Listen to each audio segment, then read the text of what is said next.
rendez-vous du Mondial du bâtiment, le grand témoin. Un entretien animé par Nathalie Croiset.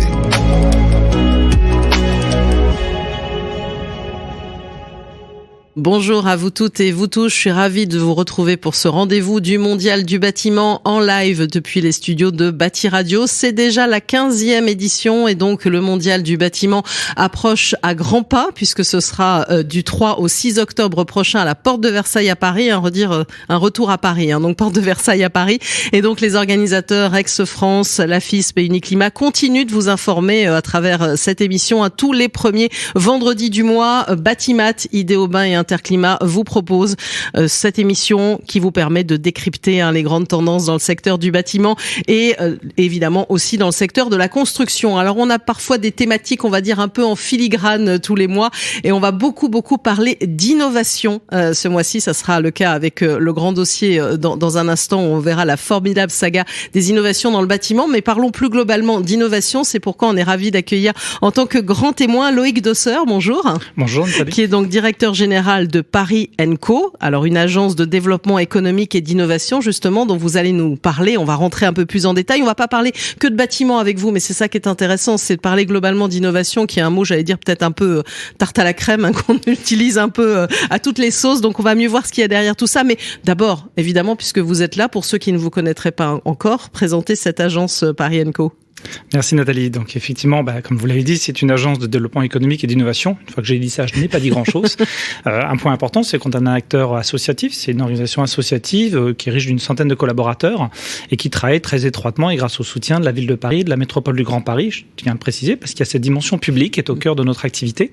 Et puis de nombreux partenariats privés avec des grandes entreprises dans de très nombreux secteurs d'activité. Ce qui nous intéresse, c'est la ville globale. Paris et sa métropole, c'est une ville globale qui a des champs d'excellence, des secteurs d'excellence sur lesquels on va travailler. Et voilà. Et notre mission, vous évoquez le mot innovation. En fait, on l'utilise pas dans notre mission. D'accord. On va plutôt parler de la transformation. Ce qui nous intéresse, c'est la finalité de l'innovation. L'innovation est un outil. Et donc, ce qui va nous intéresser dans l'ensemble de nos actions, et au fur et à mesure de l'échange, je pense qu'on déclinera un petit peu nos véhicules d'action, c'est vraiment d'aller chercher les besoins auprès souvent des grands acteurs, donc des grands acteurs publics, des grands acteurs privés, quels qu'ils soient, et puis d'aller mobiliser des solutions potentielles. Et je dis bien potentielles, parce que ce ne sont pas toujours bonnes les solutions. Et il appartient aux acteurs et à nous, effectivement, d'accompagner finalement le test, l'expérimentation, l'analyse, l'évaluation, projeter ça, tenter l'erreur, oser se tromper, c'est ça l'innovation, et puis surtout évaluer les choses pour se dire est-ce que cette innovation est utile, est-ce qu'elle est robuste, est-ce qu'elle permet effectivement de créer une société plus durable demain. Donc un grand réseau dont vous avez parlé, avec 11 plateformes, c'est ça, à chaque fois il y a des secteurs à peu près, il y en a 11. Ces secteurs, qui sont un peu arbitraires parce que finalement ils sont liés, c'est ça? Alors arbitraire, non, on a un peu réfléchi quand même à ce qu'on faisait. Non, on s'est attaché, et souvent avec nos partenaires publics et privés, à créer effectivement des plateformes d'innovation. Donc plateformes d'innovation parce qu'il y a souvent un socle d'incubation de start-up. On accompagne chaque année la croissance de 500 jeunes entreprises sur ces secteurs. Et plateformes parce qu'à chaque fois on a voulu justement ne pas laisser ces jeunes entreprises toutes seules et faire le job juste de conseil en développement. Mais on a mis à leur côté, et puis parce que ça s'inspire réciproquement, des grands acteurs, des grands industriels, des grandes entreprises de services, et puis des grands tiers publics, à la fois les collectivités, mais aussi des institutions. On va travailler étroitement avec certains ministères, on va travailler avec l'ADEME, on va travailler avec Pôle emploi, la Banque de France, parce que c'est des organisations clés dans une société comme la nôtre. Et donc ces plateformes sont des plateformes effectivement qui s'adressent à des marchés. Donc on a pris des segments de marché pour essayer au maximum d'aller tirer la chaîne de valeur. Quand on parle à des professionnels du bâtiment, ils connaissent leur métier. Moi, je ne vais pas apprendre aux gens du bâtiment à faire du bâtiment. Par contre, je peux peut-être leur apprendre les externalités, les titiller, les embêter, les chatouiller un petit peu. C'est notre job, finalement, via ces acteurs d'innovation, ces nouveaux entrepreneurs, d'aller creuser les latéraux des cœurs de métier, des cœurs de business, et puis amener les professionnels, et c'est, je crois, je vous faites dans votre plateau tout à l'heure, c'est d'aller provoquer les esprits, les intelligences des gens, pour les faire aller plus loin à chaque fois.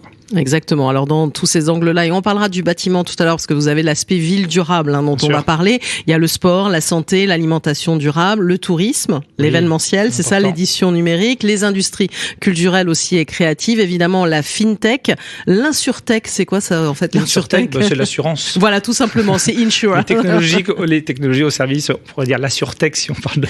Mais si on fait un peu du franglais, oui, c'est tous les enjeux de la conformité, le respect des règles. On est dans des pays et dans une société européenne qui exige un certain nombre de règles. Et c'est des défis, et je pense à certains acteurs de votre profession qui nous ont interpellés au début du conflit ukrainien, par exemple, parce que les autorités françaises leur ont demandé des fichiers sur leurs clients russes.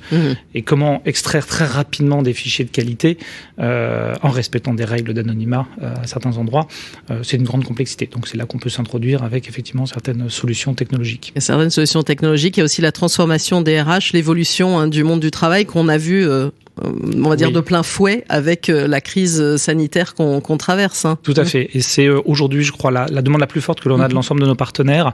On avait, pas plus tard qu'hier, un atelier sur un de nos sites dans le 20e avec des acteurs comme Adecco, comme Pôle emploi, comme le groupe Métro, le groupe Bertrand. On était dans les univers de l'alimentation parce que le défi, c'est l'hôtellerie, café, restauration, la pénurie des emplois et le risque voire de cet été, et puis déjà en ce moment, que 30% des restaurants n'arrivent pas à ouvrir ou des hôtels faute de personnel. Donc comment effectivement on identifie avec ces acteurs-là leurs problématiques et quels sont effectivement des cas pratiques, des usages d'innovation qui nous permettent de trouver quelques éléments de réponse. Alors puisque je parle aussi de la crise Covid, Loïc Dosseur, comment vous l'avez traversé? J'ai l'impression, 2020 n'a pas été simple, mais finalement en 2021, il y a eu quand on regarde un peu vos chiffres, il y a eu une vraie augmentation de l'activité et ça se passe plutôt bien chez Paris & Co. Oui, alors ça se passe bien sur certains chiffres et sur d'autres c'est plus douloureux parce que les chiffres économiques n'ont pas été bons. Donc alors on voit la résilience aussi du système français. Et puis, il y a eu des aides massives qui ont été mises en place. C'est-à-dire qu'en fait, on a eu, et comme souvent dans les temps de crise, c'est-à-dire que moi, j'ai un peu alerté mes équipes, j'ai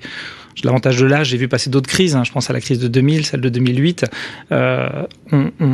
Souvent, c'est le post-choc, on a beaucoup de création d'entreprises. Beaucoup de gens dans ces périodes-là ont été chahutés quand ils sont cadres d'une grande entreprise, etc.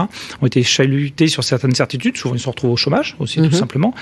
C'était le moment d'une réflexion. Et puis, ils sont partis pour certains avec un petit chèque. Ils ont une expérience acquise. Et donc, on voit arriver un nombre plus important de créateurs d'entreprises. Donc ça, c'est parfois une bonne nouvelle. C'est parfois des créations un peu contraintes, donc c'est pas toujours terrible. Par contre, économiquement, ça a été plus difficile pour nous, Paris & Co, parce qu'effectivement, un certain nombre de nos partenaires se sont repliés et on les a perdus, mais on va s'en remettre. Pour les startups, effectivement, les dispositifs d'aide ont été conséquents et ont permis effectivement à ces entreprises de ne pas tomber, et on ne les voit pas tomber encore aujourd'hui. Donc c'est ce qu'on craignait, c'est qu'un an après les dispositifs massifs d'aide finissent par s'effondrer. On a de bons relais, il y a des inquiétudes sur les niveaux de levée de fonds là, qui baissent de façon assez notable, mais oui, les crises, c'est des moments pour se réinventer. C'est des moments où les certitudes tombent, les positions acquises aussi sont un peu remuées et le confort est un petit peu moindre. On s'interroge sur l'avenir. Et puis accessoirement, et c'est loin d'être un accessoire, la crise climatique est plus que la prise de conscience. C'est-à-dire l'urgence climatique, je pense, et on en est heureux, et bien identifiée par toutes les parties prenantes. Et c'est aussi là que l'on voit des leviers très puissants. On le voit dans la typologie des startups qui candidatent chez nous, tout secteur d'activité confondu. Évidemment, dans le champ de la ville durable, on a affaire plutôt à des gens très convaincus des défis à relever.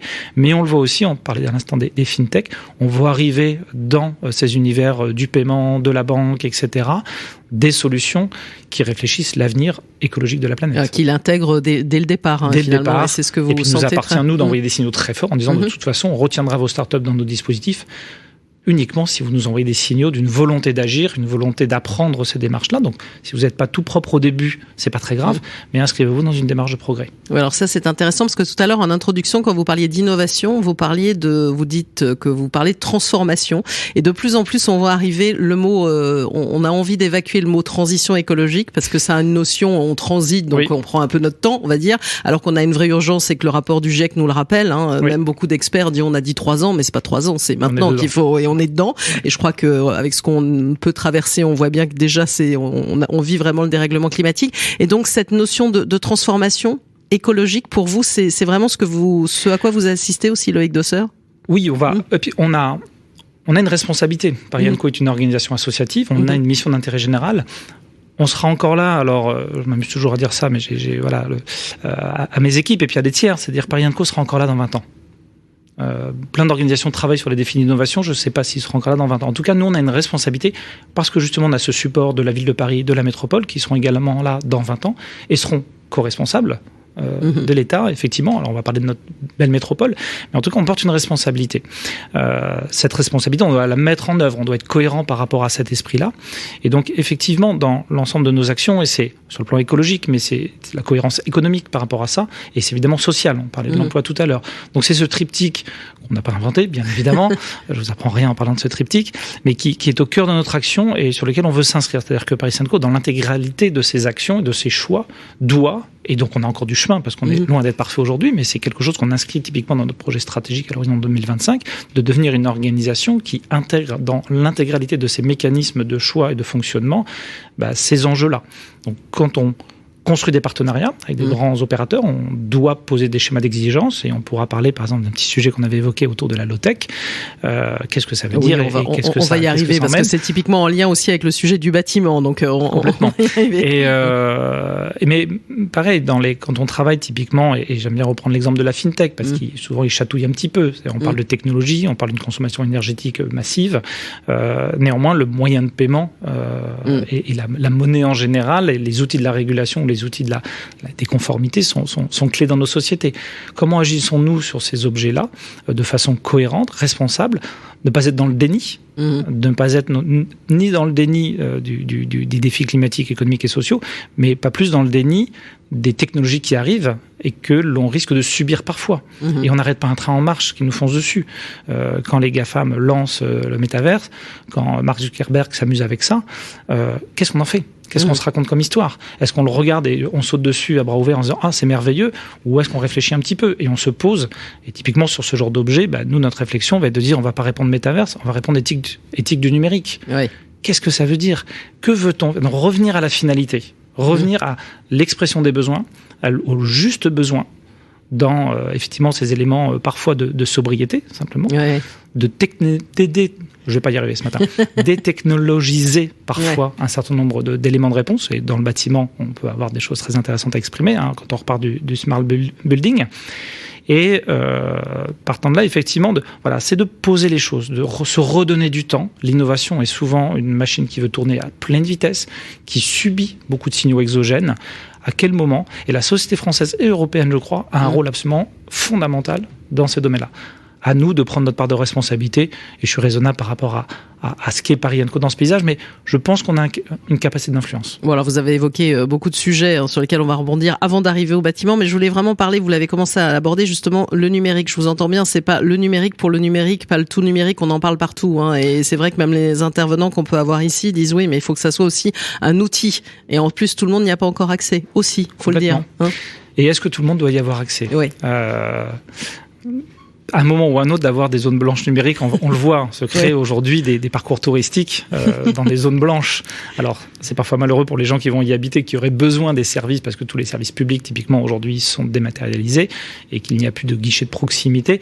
Donc, même chose, c'est l'analyse du besoin et la juste réponse. Donc, le numérique, effectivement, comme outil, on est sorti, j'espère, d'une phase qu'on a bien qualifiée d'adolescence, c'est-à-dire qu'on a découvert le numérique. On peut s'amuser à regarder il y a 20 ans où on en était avec le numérique. Le numérique en France s'appelait encore un petit peu le Minitel. Oui. Même si on a été précurseurs en la matière, n'oublions pas. Très souvent. Bon, après, on n'est pas très doué pour développer les marchés, mais ça, c'est notre histoire. Mais voilà, le smartphone, aucun d'entre nous n'imaginait qu'effectivement, il ferait l'intégralité quasiment de son travail sur un petit device, etc. Le nombre on a multiplié par des dizaines de milliers de fois les capacités de calcul, de stockage et la vitesse de transmission de l'information. Donc, en 20 ans. 20 ans, c'est l'âge d'un grand adolescent. Il n'est pas encore à l'âge adulte. Enfin, on ne sait pas très bien, lui non plus d'ailleurs, où il en est.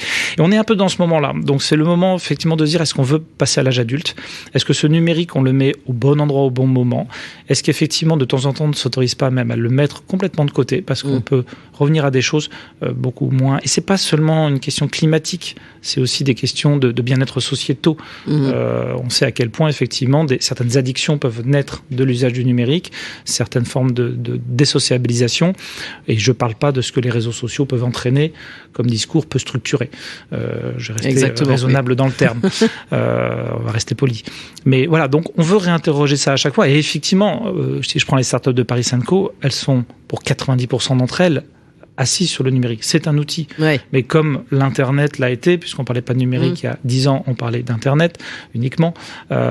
Mais c'est un véhicule, c'est un outil. Et comme on a parlé, on va reprendre du Jacques Chirac, je suis un peu ancien, mais les autoroutes de l'information, c'est une infrastructure. Je me souviens que quand je faisais mes études, on me parlait de l'avenir et des autoroutes de l'information. Et quand on se déplace à travers la France, on n'est pas obligé de prendre l'autoroute. Et donc peut-être qu'à un moment, sur le numérique, c'est la même chose. Donc c'est vraiment d'interroger et de reproposer des choix, raisonner, penser, et que chacun ensuite, responsable d'entreprise, responsable politique, chaque citoyen, puisse effectivement se retrouver avec un panel de choix. Alors, autre sujet, et puis après on va vraiment arriver au monde du bâtiment. On a un peu le temps d'échanger ensemble ce matin, donc autant le faire. Et puis on parle globalement d'innovation et ça intéresse évidemment tous ceux qui nous suivent. C'est aussi l'aspect social, vous en avez parlé. Il y a vraiment un axe important chez Paris Co, c'est l'innovation sociale. On parle souvent beaucoup de l'ESS, l'économie sociale et solidaire, qui représente quand même 10% à peu près du PIB de la France. Donc il y a aussi cet axe qui est majeur pour vous. Tout à fait. Et puis on est une association. Alors je vais pas rentrer dans les débats sur qu'est-ce que l'ESS, qu'est-ce que l'innovation sociale. Moi, ce qui m'intéresse, c'est effectivement ces énergies créatrices que l'on voit à l'œuvre à souvent très petite échelle. Je prends un exemple parce qu'il est très concret. Il est d'hier soir, on lançait la communauté des acteurs de l'alimentation durable. C'est un programme qu'on fait avec le soutien de la ville de Paris.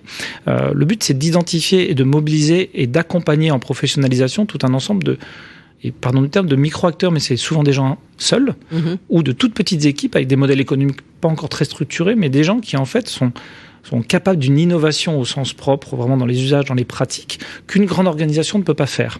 Et c'est pas parce qu'il y en a un qui est meilleur que l'autre, c'est que l'échelle d'approche est différente et va permettre effectivement à l'individu en proximité de développer une activité sur l'éducation au mieux manger, par exemple, dans des quartiers populaires, mais parce qu'il est au cœur de ce quartier, parce qu'il en connaît toutes les composantes et souvent il est fier de son quartier, il est fier effectivement de ce qui s'y passe.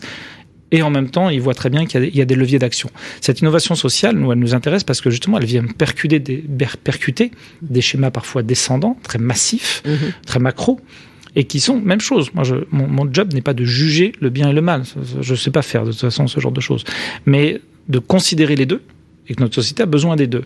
Et on est très fiers parce qu'effectivement, on a développé un programme de soutien à des projets d'innovation sociale à l'est, sur le nord et l'est de Paris et du Grand Paris, grâce au soutien évidemment d'acteurs publics, de la ville de Paris, mais également de pleines communes, d'Est Ensemble, de Grand Orly-Seine-Bièvre, donc de territoires qui sont impliqués, de tout un réseau d'opérateurs locaux de petite échelle, mais qui ont une connaissance extrêmement fine de leur territoire et de leurs problématiques, et puis d'un certain nombre d'acteurs de vos univers. Je pense à des gens comme Ben Perry Estate, à ICAD, à Kaufman & Broad, qui ont été des soutiens. Cet aspect d'innovation sociale, il est évidemment majeur. En fait, ils sont venus au début, je pense, sur une démarche peut-être juste de marketing.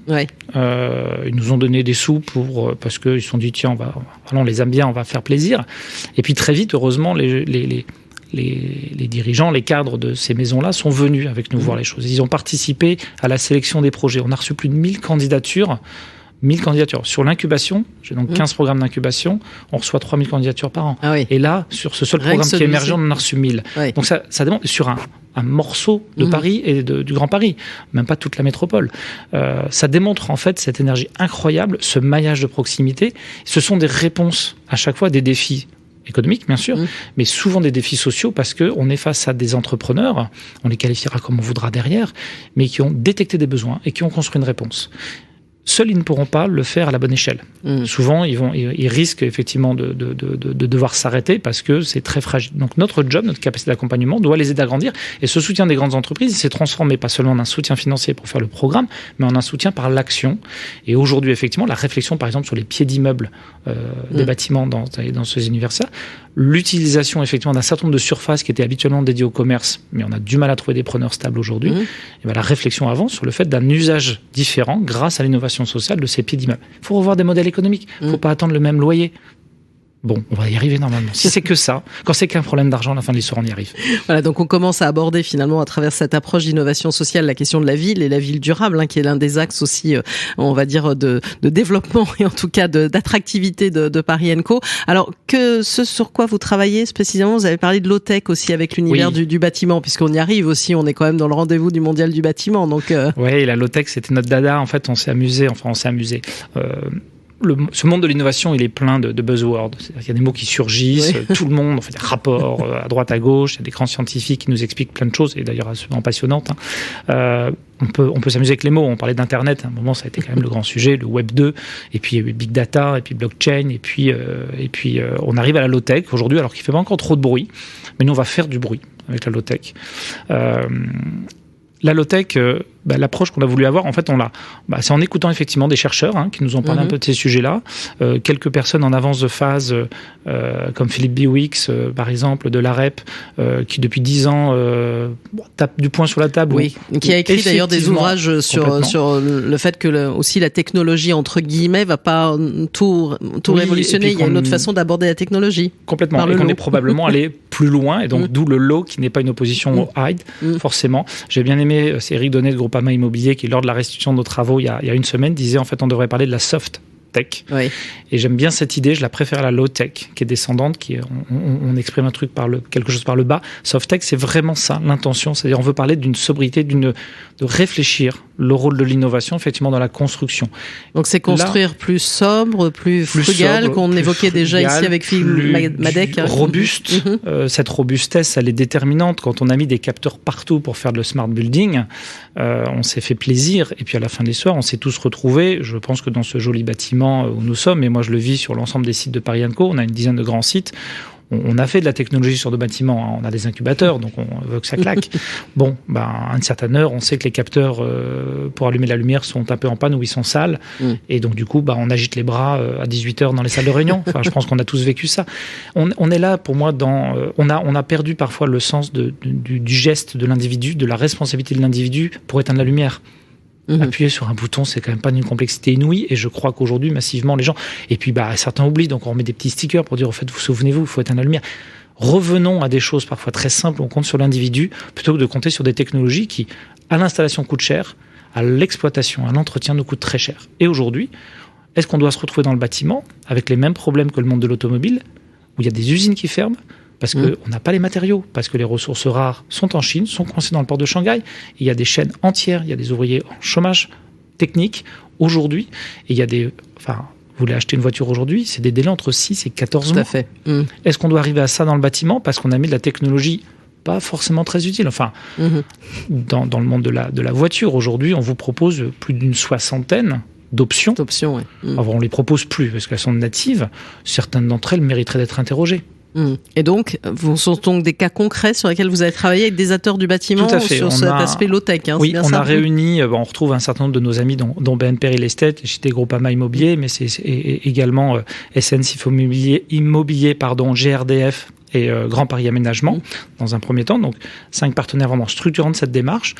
On a travaillé avec Atelier 21, qui nous a fait des apports issus de la recherche, justement, pour comprendre et déjà commencer toujours par définir les choses. Qu'est-ce qu'on entend par low-tech? Et donc, amener chacun de ces acteurs à exprimer dans son univers, finalement, ce que ça peut signifier. Puis, c'est des travaux sur cas d'usage. Donc, amener chacun à aller dans les métiers.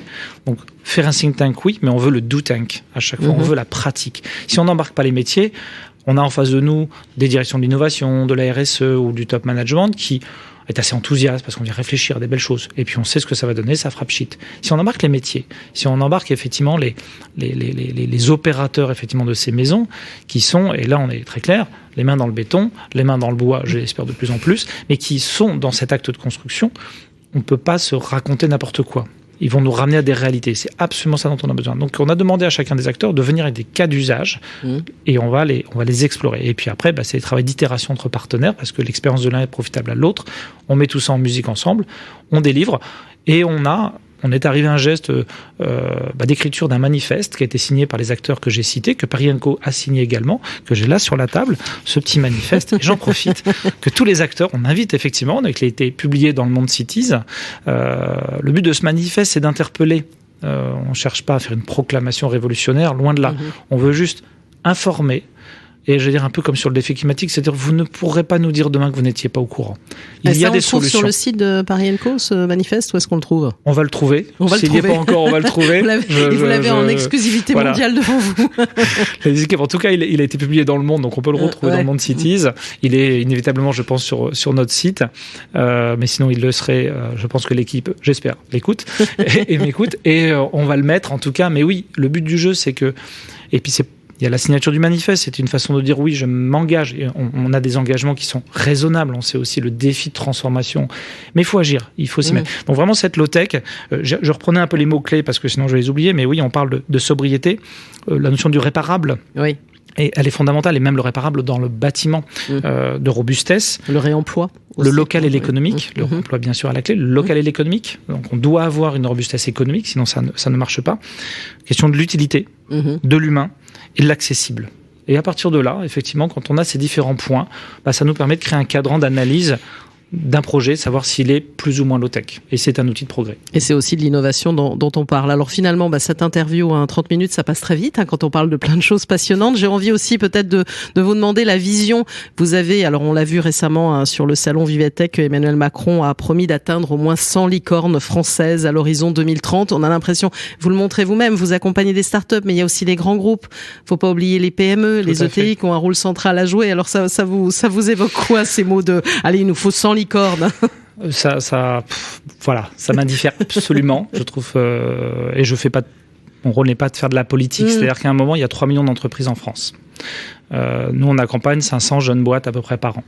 On travaille avec une centaine de grands acteurs publics et privés autour de la table. Le monde start-up, on l'incarne. Paris & Co est un acteur majeur de ces dispositifs, aux côtés de plein d'autres. Mais cette notion de licorne, d'imaginer la souveraineté par la licorne, j'ai du mal à y adhérer quand je regarde qui détient le capital des 25 premières licornes françaises. Alors, ça prêtera plein de débats, ça mériterait beaucoup de choses, mais quand on regarde les chiffres, quand même, bon. Et on en a qui sont sortis de chez nous, on les connaît bien. Je sais qu'elles sont massivement sur capitaux américains ou asiatiques. Elles sont pas françaises. Et donc, on sait ce que ça donnera derrière. Et puis, somnubilé, effectivement, sur 100 entreprises, dont seulement 25% engagées dans la transition écologique, parce que c'était l'annonce. Mais non, c'est 100% qui devrait l'être. On ne devrait pas se réjouir d'une licorne qui est uniquement dans la consommation numérique ou énergétique, qui n'est que brûler du cash, brûler de l'humain, brûler effectivement la planète. Non, c'est un non-sens. Donc moi, ce qui m'intéresse, c'est effectivement que les startups de Paris & Co, j'embête souvent mes entrepreneurs quand ils se définissent comme start-upers pour leur demander quel jour ils deviendront chefs d'entreprise. Plus entrepreneurs, enfin toujours entrepreneurs, mais chefs d'entreprise. Ce qui m'intéresse, c'est les PME et les ETI de demain qui sont structurants dans un territoire, et c'est ce dont ont besoin les acteurs. La licorne, c'est une conséquence. C'est un phénomène d'hypercroissance, souvent capitalistique. Et puis c'est un terme d'image, ça donne une image. C'est une identité qui a été très portée par les investisseurs américains parce que ça leur a permis quand même de créer des bulles, parfois très profitables et parfois ils se cassent la figure comme en ce moment. Mais c'est un objet financier. Moi, ce qui m'intéresse, c'est l'économique. Mon job, c'est d'être un développeur économique d'un territoire donné. Donc à un moment ou à un autre, moi, ce qui m'intéresse, et hier, je retrouvais une de nos boîtes qui est sortie de chez nous, une alumni, et le patron, ils sont 35 salariés aujourd'hui, il me dit on embauche 20 personnes en septembre. C'est pas une licorne.